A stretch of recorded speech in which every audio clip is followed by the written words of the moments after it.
Hello students and welcome back to our channel excellent on point. तो guys कैसे हो आप सब। आई होप आप सब बहुत ज़्यादा अच्छे होंगे। तो जैसा कि देखो ये महामारी हमारी बढ़ती जा रही है, लॉकडाउन हमारा बढ़ता जा रहा है और जिस वजह से कई सारे बच्चों को घर में परेशानियां होती हैं, वो सही से पढ़ाई नहीं कर पाते हैं। और कुछ बच्चे पढ़ना चाहते हैं बट उनकी आदत कुछ इस तरह से बन चुकी है कि वो पढ़ नहीं पाते। वो बड़ी जल्दी डिस्ट्रैक्ट हो जाते हैं। वो जब भी ऑनलाइन, सपोज वो ऑनलाइन क्लासेस कहीं से ले रहे हैं या फिर यूट्यूब के थ्रू पढ़ रहे हैं या किसी और वे में पढ़ रहे हैं, तो वो डिस्ट्रैक्ट बड़ी जल्दी हो जाते हैं। किस तरह से वो फॉलो करें। जैसा कि आप सबको पता है, इस साल कई सारे एग्ज़ाम नहीं हुए। क्लास 9th के कुछ एग्ज़ाम नहीं हुए, सीधा पास कर दिया। क्लास 10th के एग्ज़ाम नहीं हुए, क्लास 11th के एग्ज़ाम नहीं हुए, उन सबको ऑब्जेक्टिव इवैल्यूएशन के तौर पर पास कर दिया गया। क्लास 12th का भी अभी तक कुछ पता नहीं चला है, देखते हैं उसका क्या होगा। तो पिछले साल किसी भी बच्चों ने सही से पढ़ाई नहीं करी थी। किसी भी बच्चों ने पढ़ाई को ध्यान में नहीं रखा था और जिस वजह से उनका एक साल बर्बाद गया। अब आपको देखो नेक्स्ट क्लास में थोड़ा और मेहनत करना पड़ेगा अगर आपने पिछली क्लास को सही से प्रिपेयर नहीं किया होगा। तो अब ऐसे में हम सब कैसे हैं, तो हम सब मेंटली हेल्थ से अच्छे नहीं हैं। फिजिकली भी हमें हेल्थी रहना है, मेंटली भी हमें हेल्थी रहना है, ठीक है। और तभी जा करके हम आगे कोई काम कर पाएंगे। तो देखो यहाँ पर अब हम वीडियो को यहाँ पे स्टार्ट करते हैं। तो जैसा कि है अपना, हम सबसे पहले देखो यहाँ पर इस वीडियो में हम कुछ टिप्स के बारे में बात करेंगे, जिन टिप्स को आपको फॉलो करना है और बिल्कुल अच्छे से फॉलो करना है, ठीक है। मुझे पता है कई सारे बच्चे दिन भर सोचते तो हैं कि हम ये पढ़ेंगे, वो पढ़ेंगे, ये पढ़ेंगे। चार तरह की वीडियो आपको दिख जाती है, चार तरह के वीडियोस आपके मोटिवेशनल वीडियो दिख जाते हैं, बट आप उस मोटिवेशन को लेकर करोगे क्या अगर आपने पढ़ाई नहीं करी तो, ठीक है। तो यहाँ पर मैं कोई किसी तरह की मोटिवेशन आप सबको नहीं देना चाहता, क्योंकि मोटिवेशन से ज़्यादा इंपॉर्टेंट है एजुकेशन। मैंने कई सारे यूट्यूब चैनल्स की वीडियोस पे देखा है कि वहाँ पे वो सिर्फ और सिर्फ मोटिवेशन मोटिवेशन कि हम कर सकते हैं, हम कुछ भी कर सकते हैं, हम चाहे तो ये कर सकते हैं, हम चाहे तो वो कर सकते हैं। तो वो सिर्फ मोटिवेशन बच्चों को देते हैं, बट मोटिवेशन से मेरे को नहीं लगता कुछ फ़ायदा है। क्योंकि मोटिवेशन के लिए, मोटिवेशन से ज़्यादा मुझे जो लगता है एजुकेशन। अदरवाइज हम कुछ नहीं कर सकते। हम मोटिवेट कुछ वक्त के लिए होंगे और उसके बाद वापस से उसी जगह पे आ जाएंगे जब हमें वो चीज़ नहीं मिलेगी, ठीक है। तो हम यहाँ पर कुछ ऐसे टिप्स के बारे में बात करने जा रहे हैं, ऐसे रूल्स के बारे में बात करने जा रहे हैं जो आपको फॉलो करना है, और तब जा करके आप दिखोगे कि आप कितना इम्प्रूव हुए, ठीक है। क्योंकि मैंने हालांकि बहुत सारे बच्चों को देखा है कि वो सोचते हैं कि हम पढ़ाई करेंगे, बट बाद में दिन भर ऐसे ही गुजर जाता है। दिन भर क्या कहते हैं कि अब नहीं, थोड़ी देर बाद, थोड़ी देर बाद, थोड़ी देर बाद, अच्छा अब तो खाने का टाइम हो गया, अच्छा अब सोने का टाइम हो गया, सोने के बाद कर लेंगे, अच्छा थोड़ा सा खेल लेते हैं, खेलने के बाद पढ़ाई करेंगे। तो वो पढ़ाई नहीं करते और उसके बाद फिर बाद में उनको क्या होता है, उनको रिग्रेट होता है। वो पूरा टाइम, दिन भर पूरा का पूरा सारा टाइम वेस्ट करने के बाद उनको होता है रिग्रेट। वो हो जाते हैं परेशान और फिर अपने आप को ब्लेम करते हैं, अपने खुद को, खुद की नज़रों में गिर जाते हैं कि यार मैंने कुछ नहीं किया, मैंने टाइम वेस्ट किया, मेरे से बेकार बंदा कोई हो ही नहीं सकता। मैंने कई सारे बच्चों को देखा है एग्ज़ाम टाइम में वो इतने परेशान होते हैं, वो खुद एक बारी मन से बोलते हैं कि इस बार किसी तरह पास हो जाए, अगली बारी अच्छे से मेहनत करेंगे, बट वो जो है वहीं पे रुक जाते हैं, ठीक है। तो इस तरह से आप अपने आप को रिग्रेट करो और बाद में परेशान होने से अच्छा है कि आप अभी से तैयारी स्टार्ट कर दो, ठीक है। आपको अभी से ही प्रिपरेशन करना स्टार्ट करना पड़ेगा, अदरवाइज ये आपको और प्रॉब्लम करेगा, ठीक है।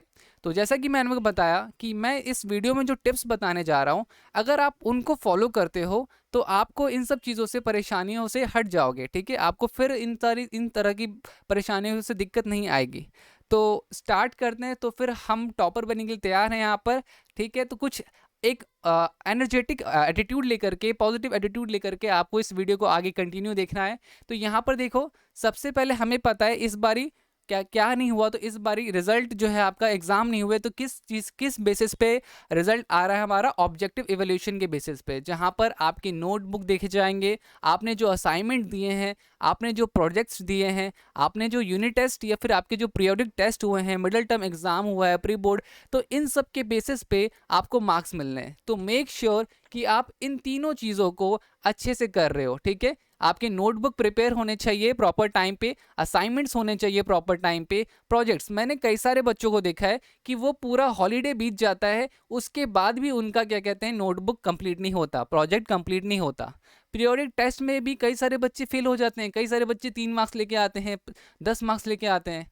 तो अगर आप अभी से कंटिन्यू नहीं करोगे तो आपको इन सब चीज़ों में प्रॉब्लम होगी। मिड टर्म एग्जाम हो गया, प्री बोर्ड हो गया, देखो आप कई सारी चीज़ें तो थ्योरिकल पार्ट तो 90% आप क्या कर सकते हो, गूगल से देख भी सकते हो अगर आपने ऑनलाइन चीटिंग कर ली तो। कई सारे बच्चों ने पिछले साल यही किया था, और जब बात आई कि भाई ऑफलाइन टेस्ट होगा तो सबकी हालत ख़राब हो गई थी। तो आप सबको मैं यही कहूँगा कि प्लीज़ आप अभी से पढ़ना स्टार्ट कर दो, अदरवाइज़ जो पिछले साल बाकी बच्चों के साथ हुआ वो आपके साथ होने में देर नहीं लगेगा, ठीक है? और बाद में सिर्फ और सिर्फ आप क्या करोगे, अपने आप को रिग्रेट करोगे। तो ऐसा नहीं करना है आप सबको, ठीक है? अब देखो, अब हम पढ़ेंगे कैसे सर? हम पढ़ेंगे कैसे? ऑनलाइन पढ़ेंगे सर। तो अब ऑनलाइन में क्या हो जाता है सर? ऑनलाइन में हमारे पास क्या आ जाता है? हमारे पास आ जाता है फ़ोन।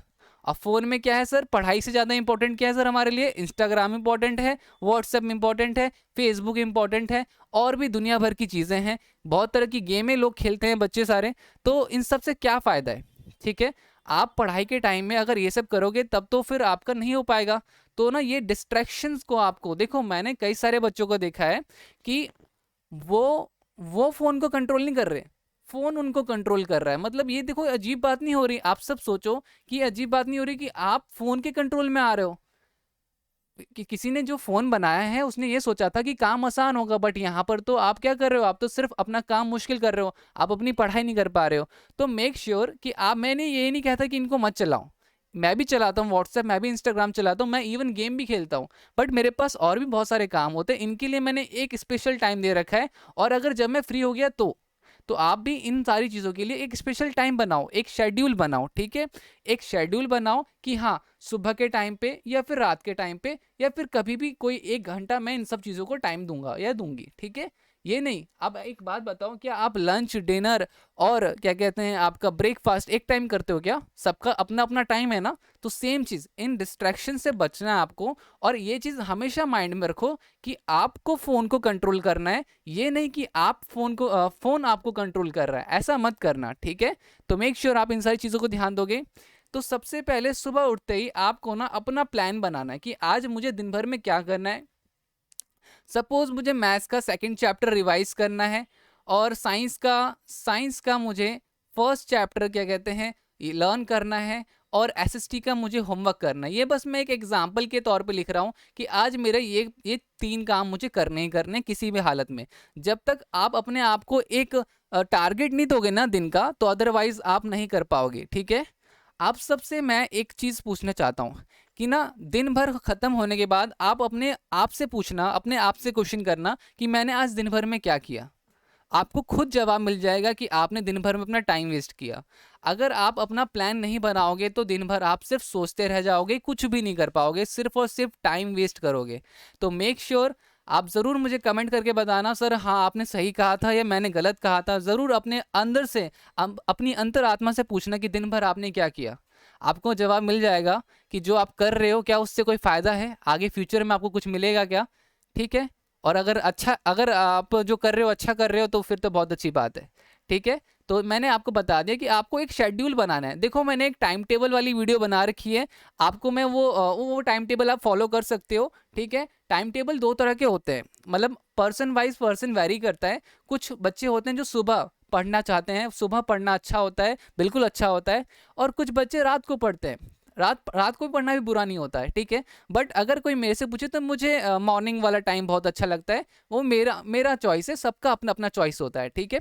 तो आपको जो फेवरेट लगे, आप मुझे ये भी कमेंट करके बताना कितने बच्चों को रात को पढ़ना अच्छा लगता है और कितने बच्चों को सुबह को पढ़ना अच्छा लगता है। ज़रूर कमेंट करके बताना, ठीक है? तो अब यहाँ पर जैसे कि मैंने यहाँ पे बताया कि प्लान, आपको एक दिन भर का एक टारगेट लेके चलना है कि भाई इतना तो मुझे करना ही करना है, ठीक है? किसी भी हालत में मैथ्स के 2 चैप्टर रिवाइज, साइंस का 1 चैप्टर, एसएसटी कुछ भी हो सकता है आपका चैप्टर। तो आपको एक प्लान बना के रखना है, अदरवाइज कोई प्लान नहीं होगा तो कोई काम नहीं होगा और रिग्रेट करोगे बाद में। अब इसके बाद मैंने आपको बताया था कि आप जो बनाओगे टाइम टेबल अपना, जो आप टाइम टेबल बनाओगे अपना, वो 2 तरह का हो सकता है। एक तो ऐसे बच्चे जो नाइट आउल है मेरे, मतलब कि जो कि क्या करते हैं, रात को पढ़ाई करते हैं, या फिर अर्ली बर्ड या मॉर्निंग बर्ड जो कि सुबह उठ के पढ़ाई करते हैं। तो इन दोनों का क्या होता है कि नॉर्मली देखो लोग कितने बजे सो जाते हैं, 11 बजे सो जाते हैं, ठीक है ना? 11 बजे सो जाते हैं, तो आपको 2 घंटे एक्स्ट्रा देने हैं, 2 घंटे एक्स्ट्रा, मतलब कि आप सब 1 बजे सोओगे, 1 बजे पढ़ के सोओगे, ठीक है? नॉर्मली 6 बजे हमें उठना चाहिए।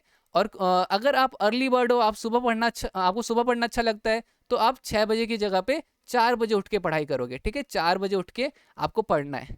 तो इस तरह से आपको कंटिन्यू रखना है अपनी सारी चीज़ें और आपको फॉलो करना है, ठीक है। तो ये चीज़ जरूर ध्यान रखना। सबसे पहला क्या बताया मैंने कि आपको अपना एक प्लान बनाना है ज़रूर, ठीक है, कि आज मुझे अपनी नोटबुक कंप्लीट करनी है, आज ये करना है।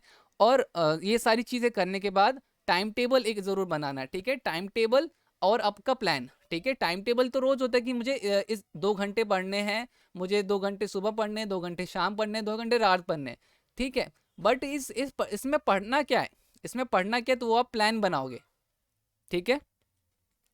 अगला, अब देखो आप कैसे पढ़ सकते हो सेल्फ स्टडी करके। तो देखो यूट्यूब में कई तरह की वीडियोस होती हैं।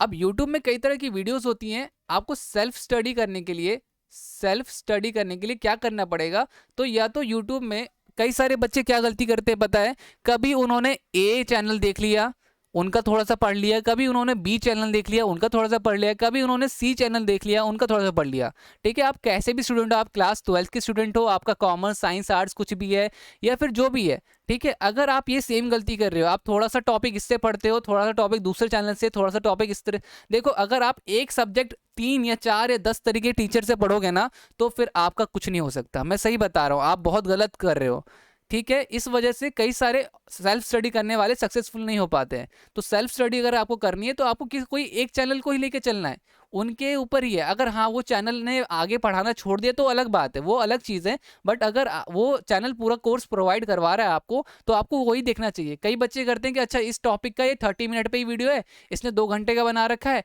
और इसने क्या कहते हैं 15 मिनट का ही बना रखा है।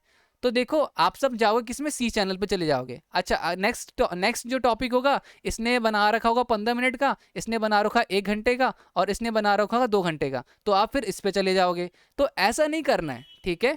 कुछ तो फर्क होगा ना, 30 मिनट में, 2 आवर्स में और 15 मिनट में कुछ तो फर्क होगा ना। तो प्लीज़ आप सब माइंड में ये चीज़ ज़रूर ध्यान रखना कि अगर आप यूट्यूब के थ्रू पढ़ रहे हो तो फिर आप किसी एक चैनल, किसी एक टीचर के ऊपर से ही पढ़ो, ना कि 4-5 टीचर्स को पढ़ रहे हो, ठीक है। और जो भी आप पढ़ते हो नोट्स खुद के खुद बनाओ, ठीक है। मैंने नोट्स कैसे बनाते हैं उसके ऊपर वीडियो बना रखी है, तो प्लीज़ आप वो वाली वीडियो भी डिस्क्रिप्शन बॉक्स में मैं डाल देता हूँ और आई बटन पे भी आप क्लिक करके उसको देख सकते हो। ज़रूर नोट्स बनाओ, ठीक है। वीडियो लेक्चर ज़रूर देखो यूट्यूब के थ्रू, नोट्स ज़रूर बनाओ। ये सेल्फ स्टडी कैसे करेंगे वो चीज़ है यहाँ पर, ठीक है।